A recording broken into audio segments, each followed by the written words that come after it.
Then we've got the checklist at the showing. And it's got things like when the people come up, as you walk in, take your shoes off or put little booties on.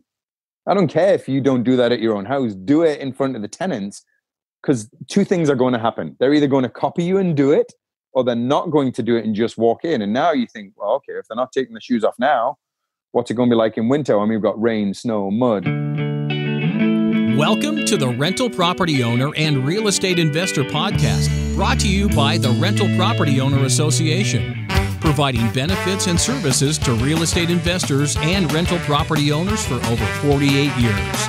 With your host, Brian Hamrick from Hamrick Investment Group. This episode is sponsored by Green Property Management, managing everything from single-family homes to apartment complexes in the West Michigan area. Find out more at greenpropertymgt.com.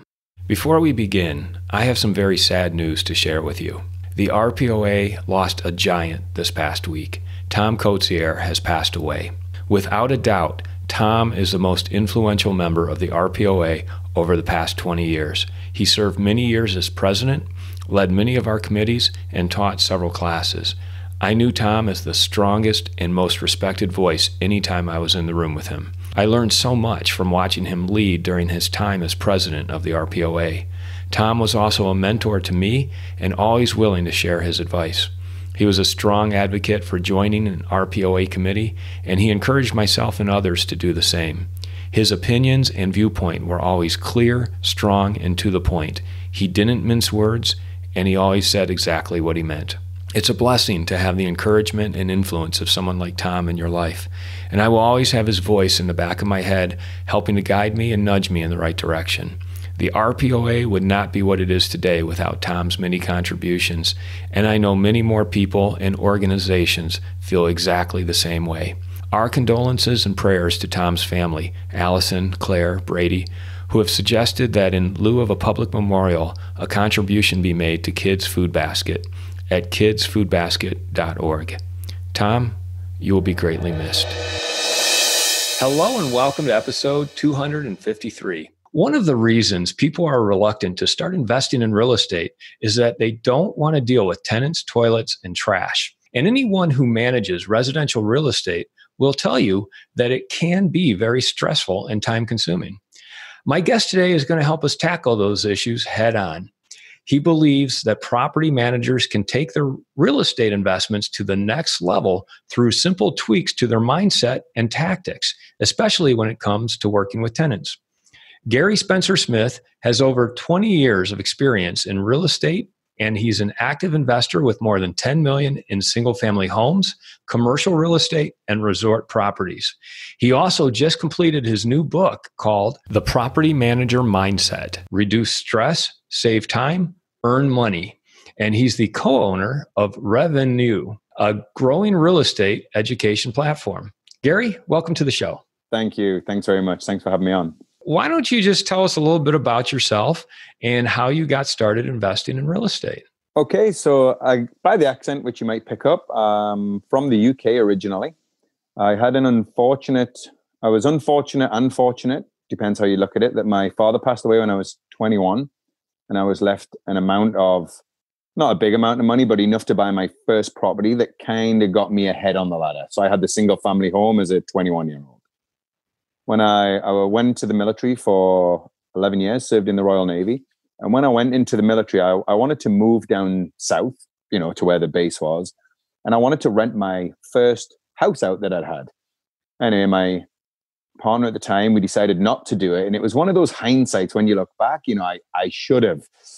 It was you hear the would have, should have, could have. So when I left the military after 11 years and I moved away, I actually kept that house as a rental. And there was no real plan around it. I kind of had this idea in my head that if I could buy 3 houses over my lifetime, have my military pension plus 3 houses, that would be an okay standard of living. So I don't know where that seed was planted, where it came from. It was in my head. I then emigrated to Canada in 2007 onto Vancouver Island. And I purchased my first, I'm buying this as a rental, second to my home. So I had like 2 houses at that point. And with that, a year later, I acquired some equity. I was going back to England, and I was looking forward to, having a holiday, but didn't have the money because it was all sitting in equity. So I ended up doing, without knowing it, a joint venture with my cousin, and he gave me some cash and we gave him a joint ownership on paper, but not on title. And I remember doing the math thinking, wow, I've just made, I think I put 6,000 down as a deposit way back when the houses were cheaper. And I remember thinking that's a 333% return on my money in 1 year. And I still own half the house. And I was like, how do I duplicate that? But I still had no real idea. It wasn't like a plan. I wasn't taught it. And then, you start to read a little bit. And I read the book, Rich Dad, Poor Dad, which kind of just solidified what I believed to be true in my head anyway. And then I went on a, path of education, real estate courses, got some mentors, and it just I'm not going to say it was a fast start, but it was certainly an exponential curve. I picked up 1, then 3, then the goal was 5, then 10, then we were at 20, and it just kind of grew from there, commercial and then a real estate portfolio. But the last 10 years I've identified as I'm a professional real estate investor. It's what I do. Talk about some of your early experiences as a property manager dealing with tenants. I think when you hear most people and who get into the rental property game are typically 1 to 3 properties. I would say that's got to be around 90% of people who own rental houses.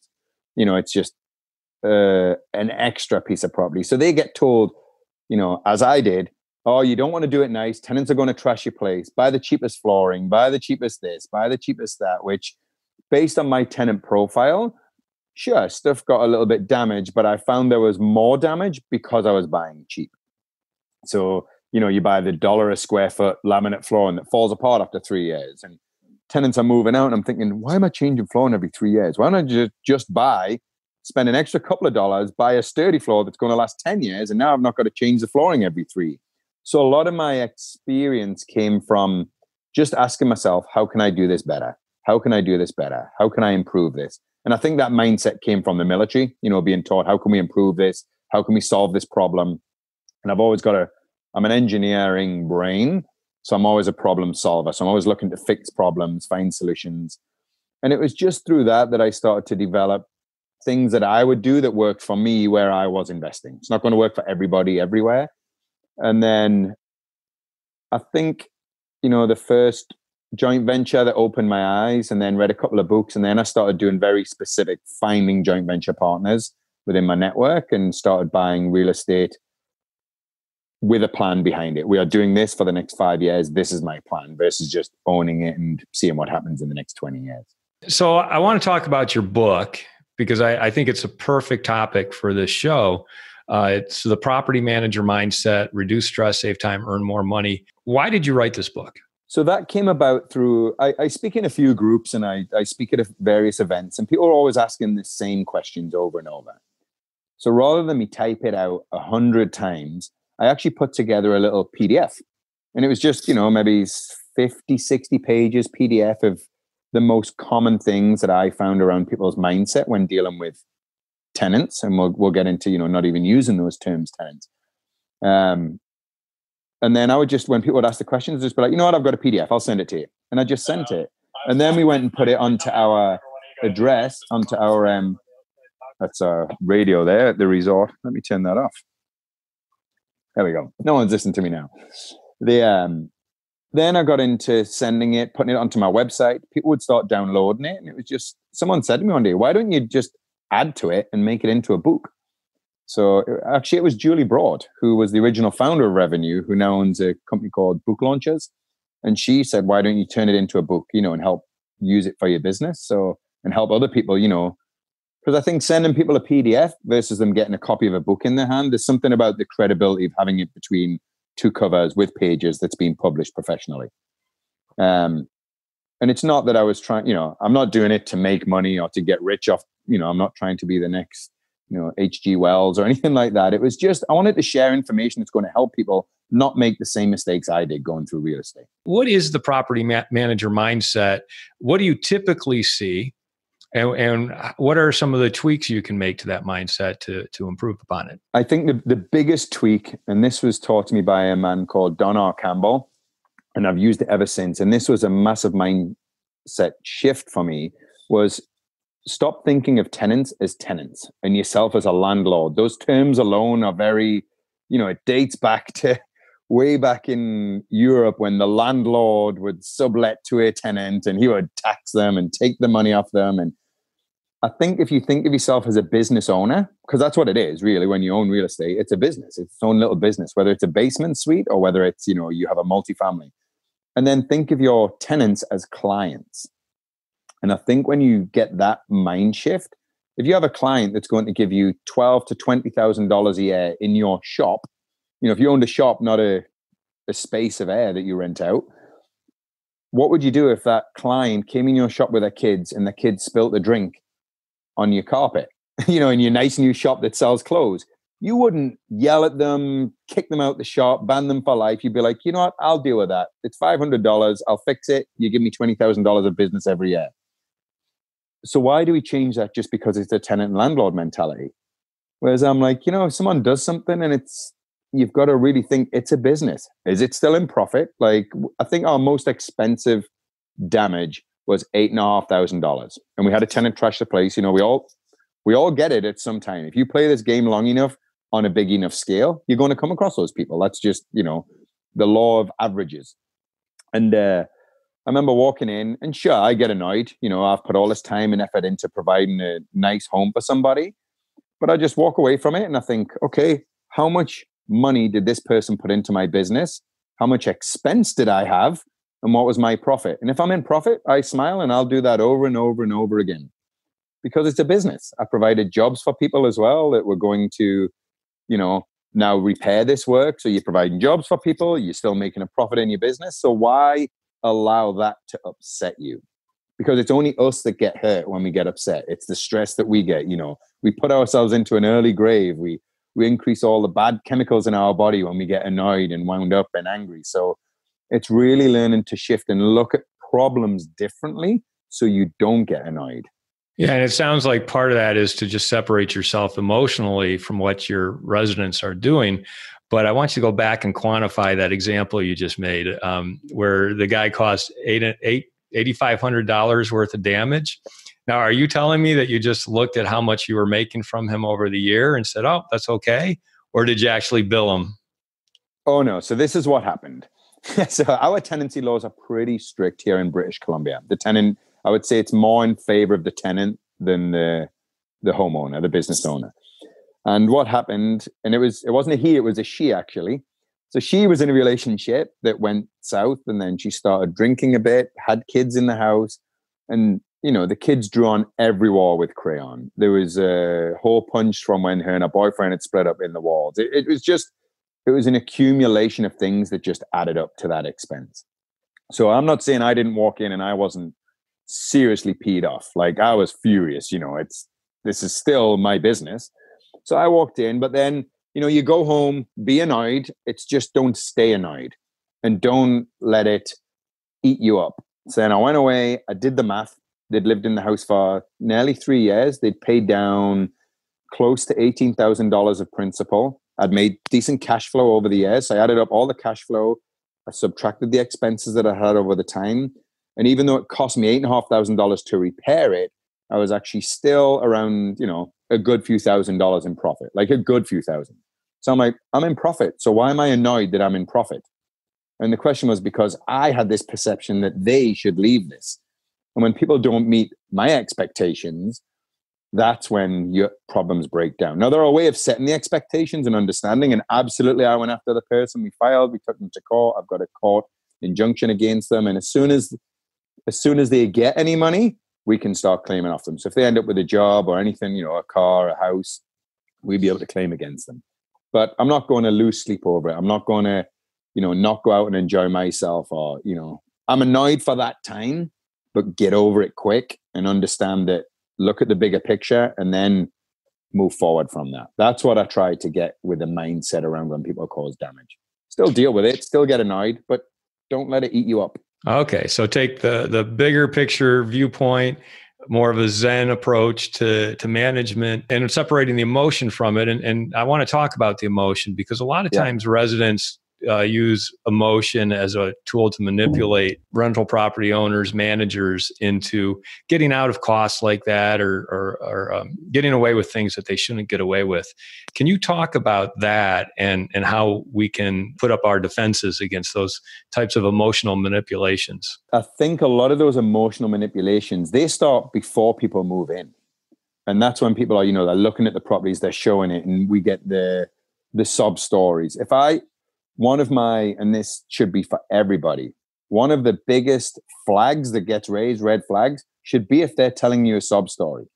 If there is a story coming out of your mouth, then they are an emotional person, and they will use that emotion against you. That's just who they are, because they're telling you the sob story. They either want some kind of sympathy or they want an emotion back. So if someone turns up to a showing and is giving me emotional stuff, I know they're going to use emotion in the future. So that's a red flag, and I would probably not rent to that person.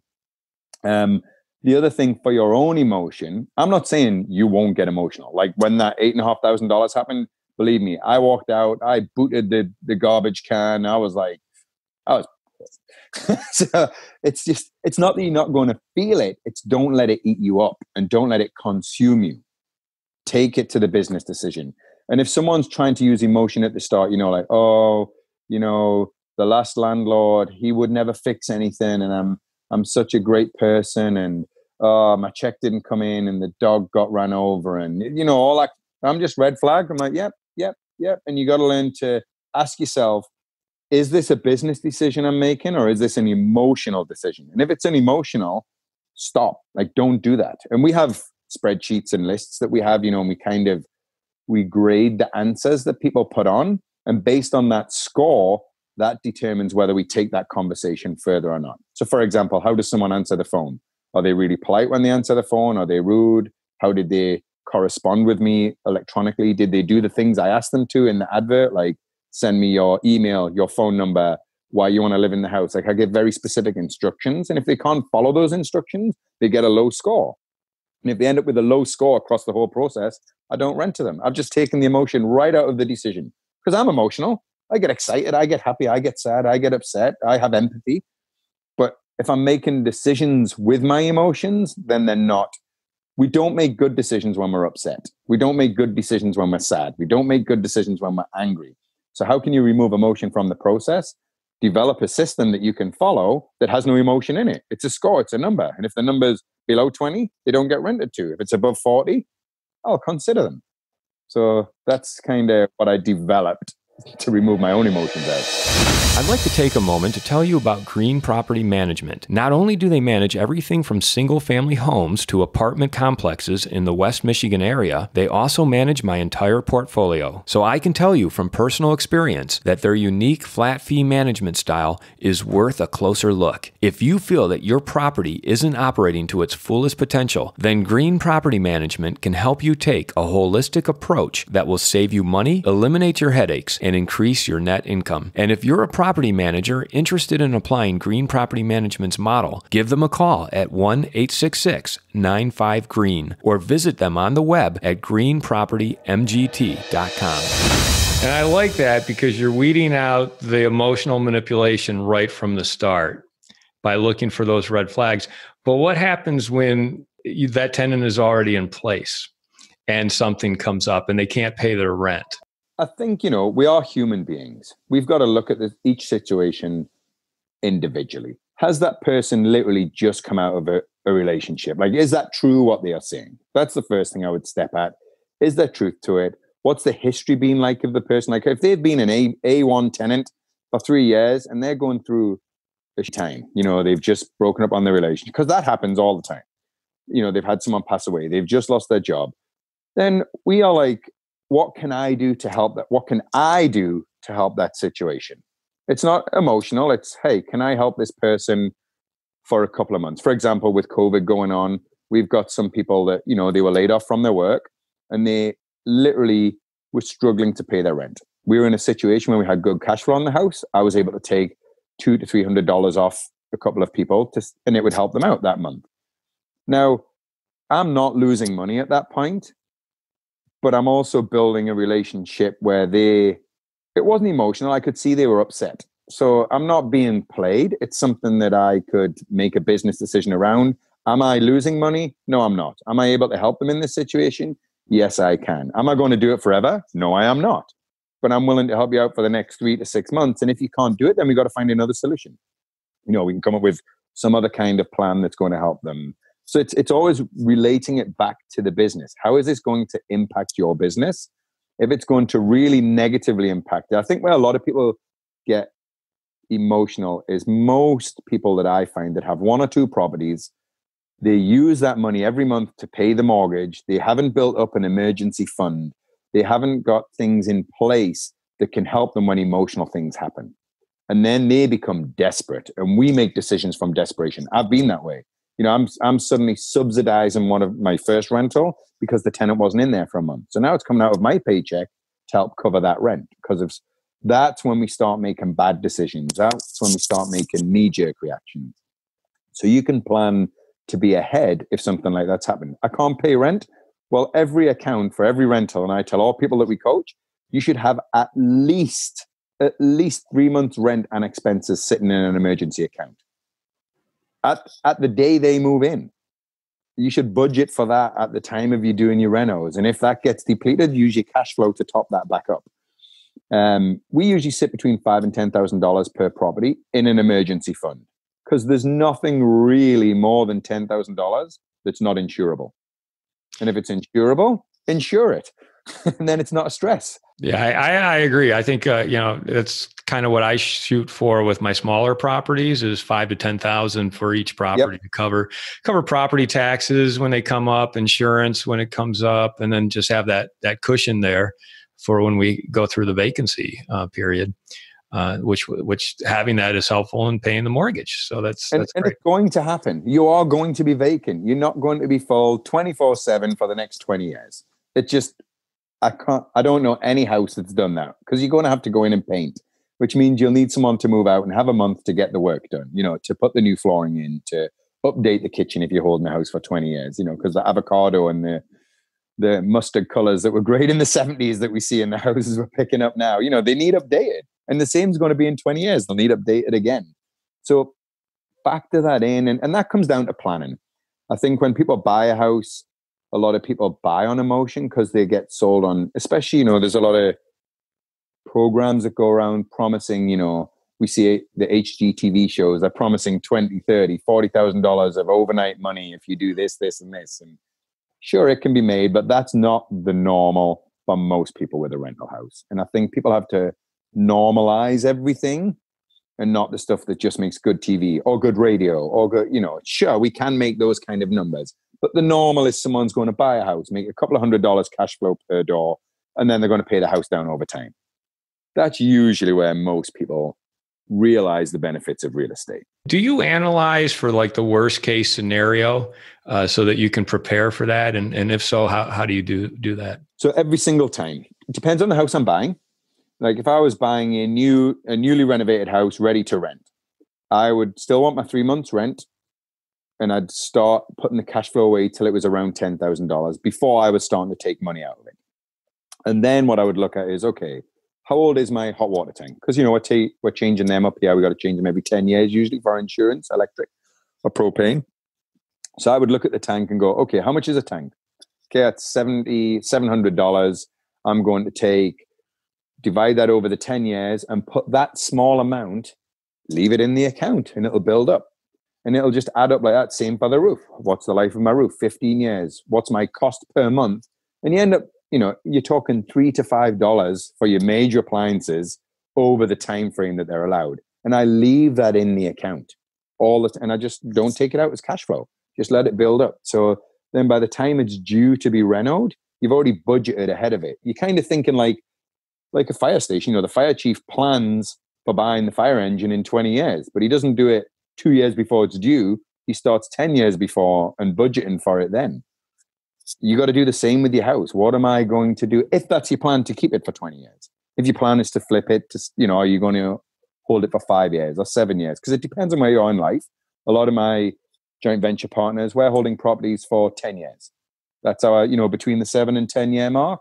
So we'll reno them today, bring them all up to standard, brand new heat system, new roof, new windows, new everything that's new today. But we're planning on selling at around the 10-year mark. So everything's still newish, but it's not, so old that it's dated, but it's new enough that you can sell it. But we're not going to have to start putting, and that way we can realize the maximum principal pay down without having to, upgrade all the new appliances. Why 10 years? Why are you holding for 10 years? It's just where the people are in life that we're looking at. Well, we'll reassess in 7 to 10 years. That's our target. So at that, we're looking at possibly selling, or we'll re-reno again and take everything again for another 10 years. Because the lifetime, of your furnace, your hot water tank, all those things are around 10 years. So 7 to 10 years, we'll look at it and be like, hey, are we going to keep this for another 7 to 10? And the principal pay down as well. So it's to do with for up here. I mean, I know the lending's different wherever people are, but up here in Canada, typically you're paying the principal very little at the start. And then at around 4 to 7 years, you're paying more of the principal. So sometimes you got to look at that from a tax point, depending on how you set up as well. Because you want to make sure your interest up here, we can write the interest off against the income currently. So, you want to make sure you're paying a good bit for our plan, a good bit of interest, because that offsets the income that you get. So your taxes that you pay are a little lower. Well, Gary, it sounds like you are a systems person. You like to have systems in place every step of the way. Let's talk about that. What kind of systems, first of all, do you have in place to review your tenants and make sure that they're going to be able to pay their rent? So it starts at when you're buying the house. I think if you're buying, and we grade tenants A, B, and C, and we grade properties A, B, and C. So I'm putting an A tenant in an A house, and a B tenant in a B house, a C tenant in a C house. And the reason we do that is because an A tenant doesn't want to be in a C house. And an A tenant would be, the people that actually live like a homeowner, they just don't own their own home.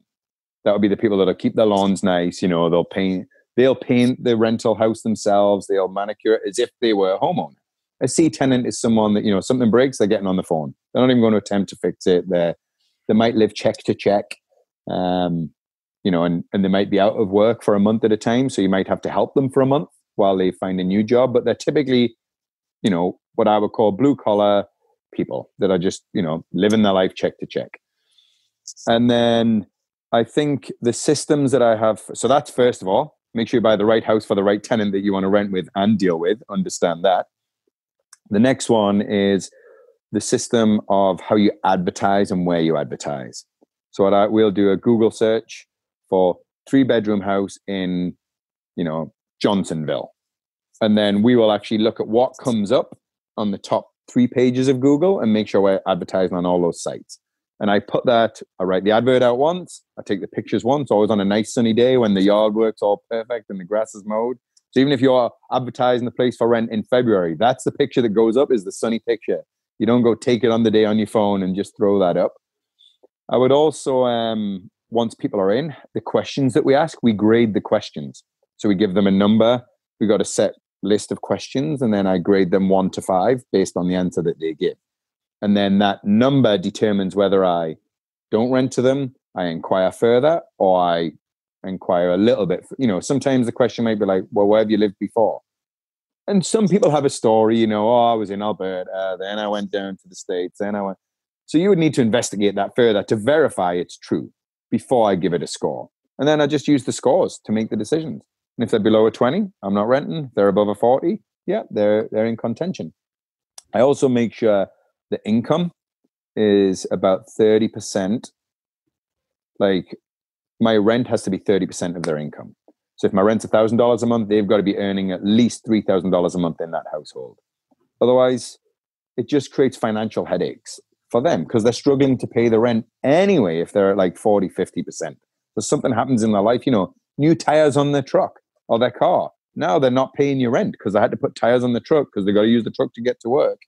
So just if you do simple systems like that, it stops a lot of the headaches before they happen. Does that make sense? It does. How have you been able to make sure your tenants have been able to pay recently during the coronavirus? Well, I think when we placed the tenants initially, we made sure, that the type, and no one knew this pandemic was coming. So this wasn't, I wish I could say, yeah, I planned this all out. That would be total BS.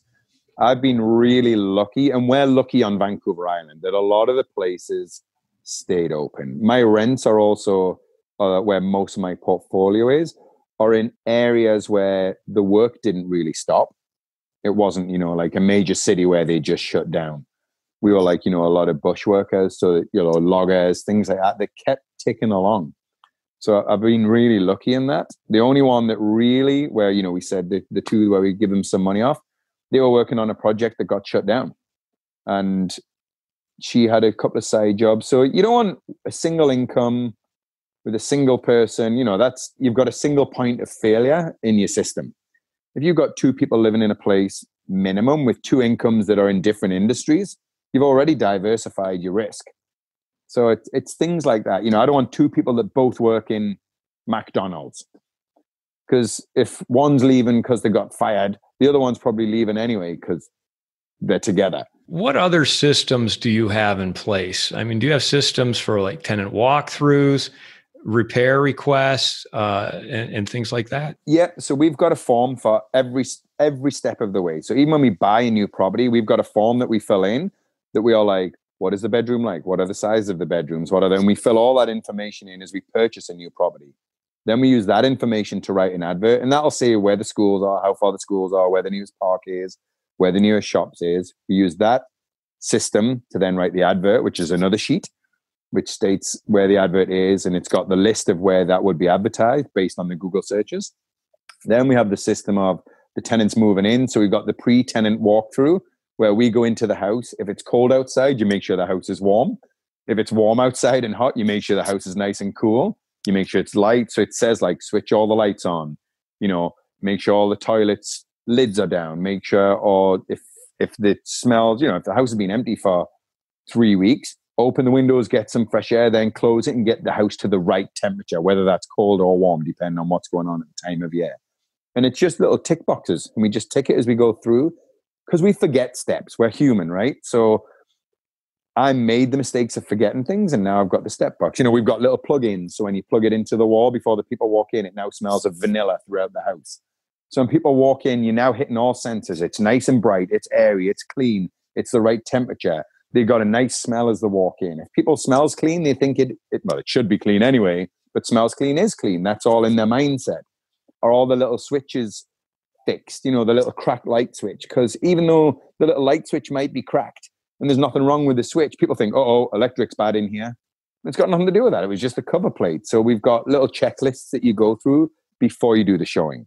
Then we've got the checklist at the showing. And it's got things like when the people come up, as you walk in, take your shoes off or put little booties on. I don't care if you don't do that at your own house. Do it in front of the tenants, because two things are going to happen. They're either going to copy you and do it, or they're not going to do it and just walk in. And now you think, well, okay, if they're not taking the shoes off now, what's it going to be like in winter when we've got rain, snow, mud, and they're traipsing through my house? How much wear and tear is that? So it's a little sign that you can put, did they? And it's on the list. Did they take their shoes off as they walked in? Yes or no? And you tick, and then there's a score goes next to that.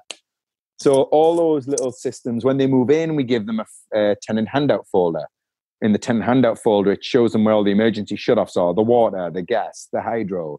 They sign to say they've read that. You then give them in the tenant handout folder, here's the forms that we want if there's an issue. Take a picture of it and send it to us, either email, text it, messenger, because then we can send that to our, whether it's the plumber, the electrician, or whoever it is. So put information on this. Like, I think it's encouraging a behavior from your tenant or your client. It's like shops do it, right? They have all the clothes set out a certain way. So you'll walk a certain way through the shop. Like IKEA do it best. You walk through all these rooms that are set up. You're like, oh, that looks so good. I'm going to buy that table. Look how good it looks in that room. We can do that with our tenants. We encourage certain behaviors by certain actions. One of the things, even on our addendums to our contract, we offer tenants a rental reduction as long as they pay on time on the first. And the way we set that up is, if rent is $1,500 normally, we have a $200 rent reduction program. So if the rent is $1,500, we advertise $1,500. When they come for the walk around, we say, okay, here's the rental contract. You'll notice that it says $1,700 on the contract, but you will only pay $1,500 because you're in the rent reduction program as long as you pay on time every month. That's going to do two things. One, the person's going to go, well, I'm not signing that. Well, there's a red flag. That means they're not going to pay on time. Or they're going to go, oh, sure, no problem, I'll sign that, because they know they're going to pay on time. So it highlights the behavior of the person. I've had one person complain about it, and they were already in the house. Long story about how that all came about. And guess what? They didn't pay on time. And it ended up being, the kind of show that I didn't want to deal with, and we ended up having to evict them after about a year. So everyone else who signed it, we've had no problems with it, and they'll pay. But it also makes them phone you up the week before going, hey, I don't get paid till Tuesday. Rent's due on Saturday. Can we wait till Tuesday? I don't want to pay the extra $200. And you're like, no problem. Thank you very much for letting me know. Because that's all you want them, is to communicate with you. Like, I don't mind if someone's 2 or 3 days late, because that's when they get paid. But I don't want to be knocking on the door or sitting waiting for an email to arrive with their money and not get it and have to chase people. So it makes them contact you, not you have to contact them. So it's a time saver. When you talk about the checklists that you have, are these electronic checklists, or is your manager carrying around a clipboard that they're checking off? So it can be both. So we have them in a Word and in a PDF. And if you want, like, I have them on my iPad where I can just check them off as I go through them. There's an app which people can download called Go Canvas. It might be $5, it's cheap, but you can actually put these forms into Go Canvas, and it doesn't let you move forward until you've clicked the checkbox. And then at the end, you can have it where it's got to be signed. So if you've got somebody else doing the walkthrough for you, they've got to literally check each one before they go to the next page, and then you can have them sign off. You can also have the tenant, you can have a double signature as well. So where the person doing the walkthrough signs it, and then the tenant signs it. So if they ever say, well, I wasn't told that on the walkthrough, well, hey, here's the list that shows you signed it. And for a $5 app, Go Canvas, that one's called, that's a game changer as well. So you can put it on there. And that could be even like if you've got cleaners that go in. Because a lot of the times, you could use the same cleaning company, but a different cleaner who might have different standards. Whereas if you have a checklist that they follow and they check off and say they've signed it and they sign it, if you go in and they've checked off something that's not done, you can go, hey, this person checked it off, I'm not paying for that, or they go back and do it. So it just eliminates, mistakes. And everybody's going to make mistakes. If you've got a system to follow where it's literally check and sign, now you know who's responsible for it. It's, they've signed off for it, they've checked it to say it's done. And if they haven't done it, now the onus is on them, not on you. So as a rental owner, even if it's your own house, make the list, because we forget to do things. Because we're busy cleaning our basement suite, our rental, and all of a sudden the phone rings and it's our real job. And now we got to go deal with our real job stuff. And we forgot to pull the fridge out, clean behind the fridge, or clean behind the we forgot to do the overheads, or the dust this or clean that or take that out. So if you got a checklist, you can't do it without checking it off. So it prevents us from making mistakes for ourselves, which we make a mistake, that just creates stress for us. It doesn't create stress for the owner, because now they're phoning going, hey, I pulled the fridge out, it's all dirty. And it's like, you got to leave what you're doing, go back, fix that, deal with that, appease the tenant.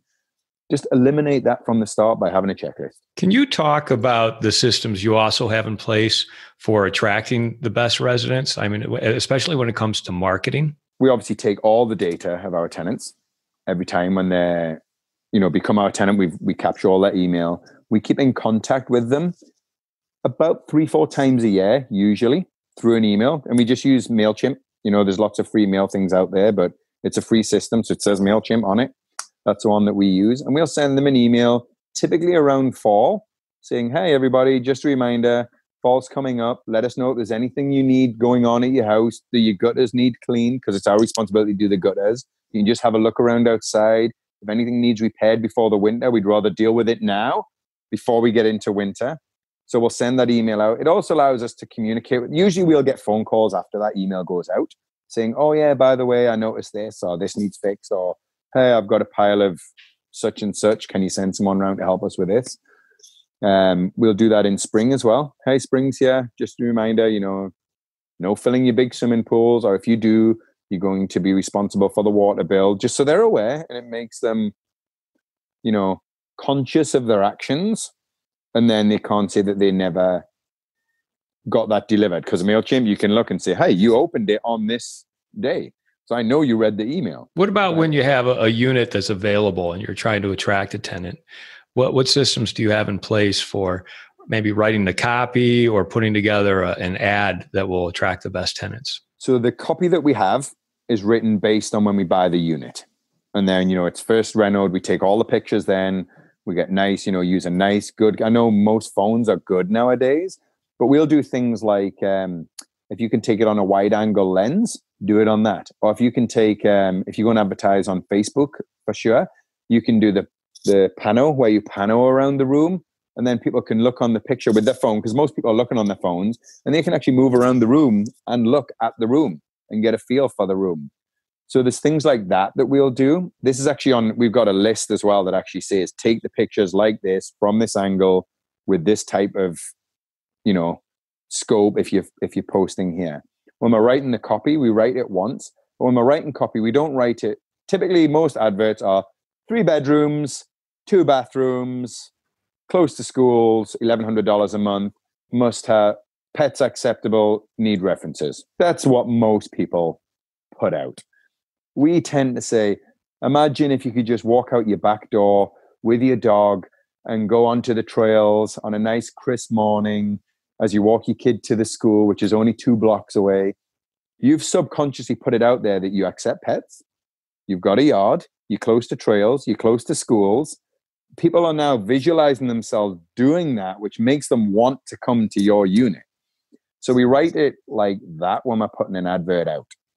We also put very specific instructions within the ad, and we put that on the list, ask for this. I actually have a list that says, write the ad like this, ask for this.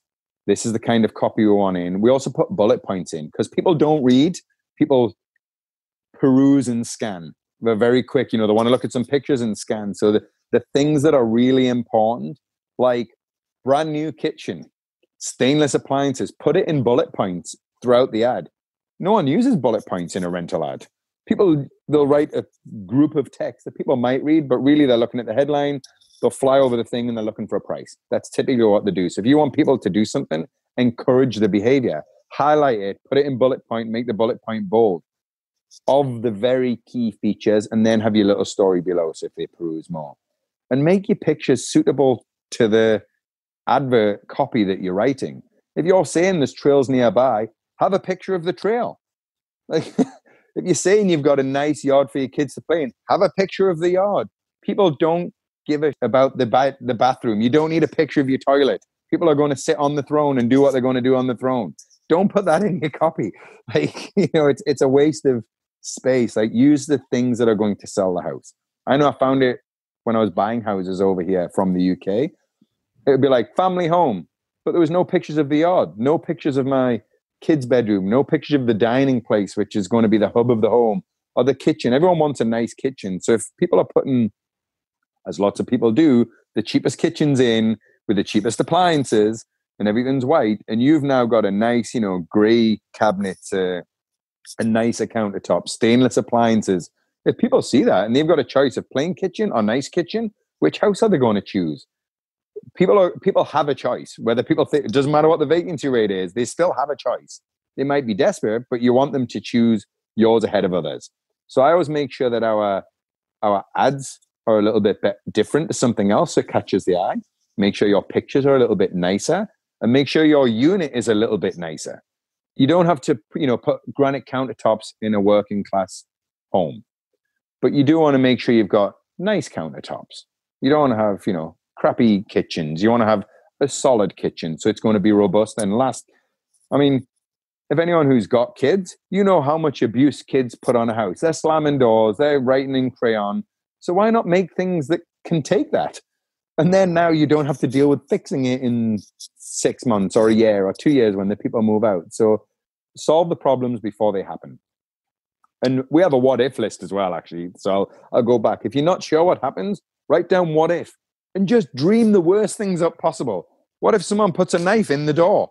What if someone is it fixable if that happens? What if the hinges get ripped off? Can I replace it? Well, if you've got a chipboard kitchen, it's not, the MDF type kitchen, you're not fixing that. You got to buy a new door and putty it.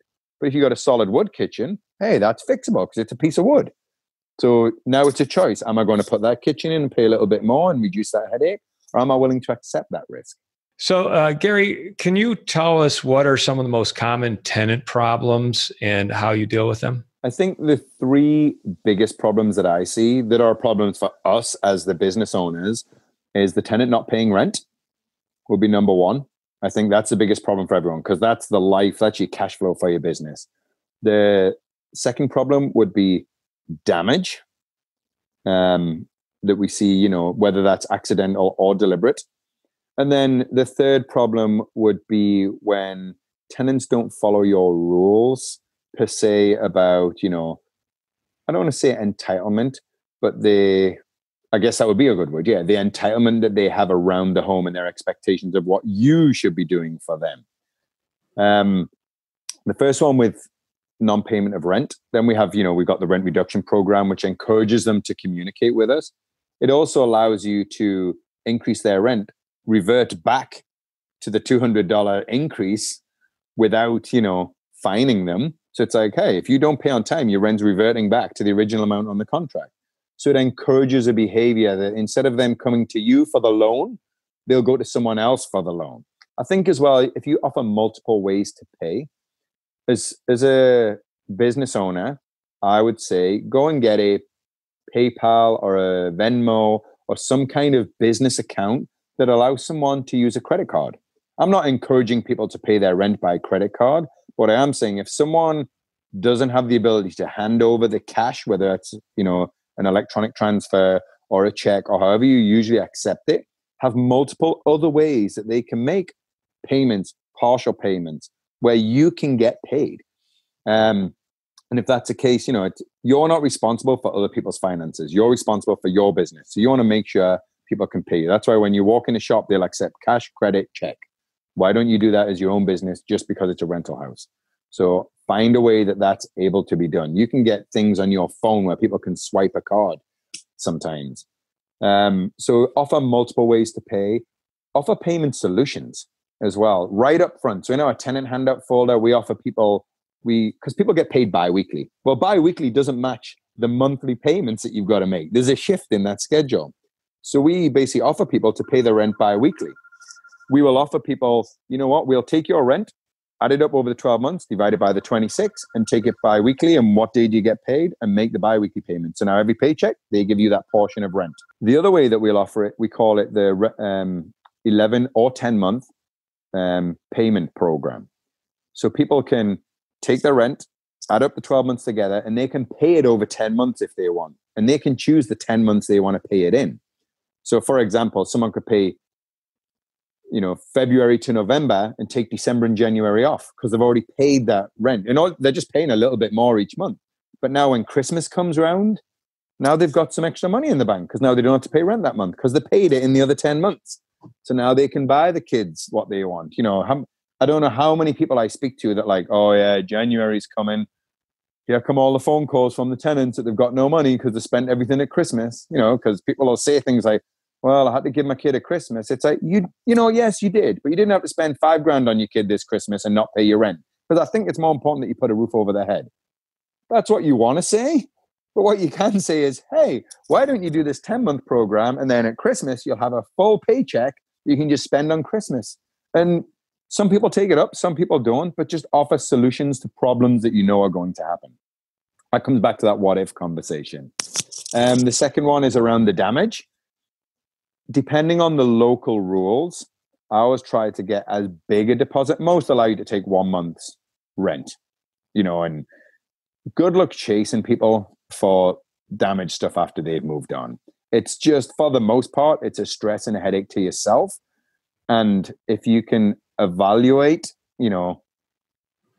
the business, as we mentioned earlier, how much have they paid down? Is it worth me even taking time out of my life to go and pursue this?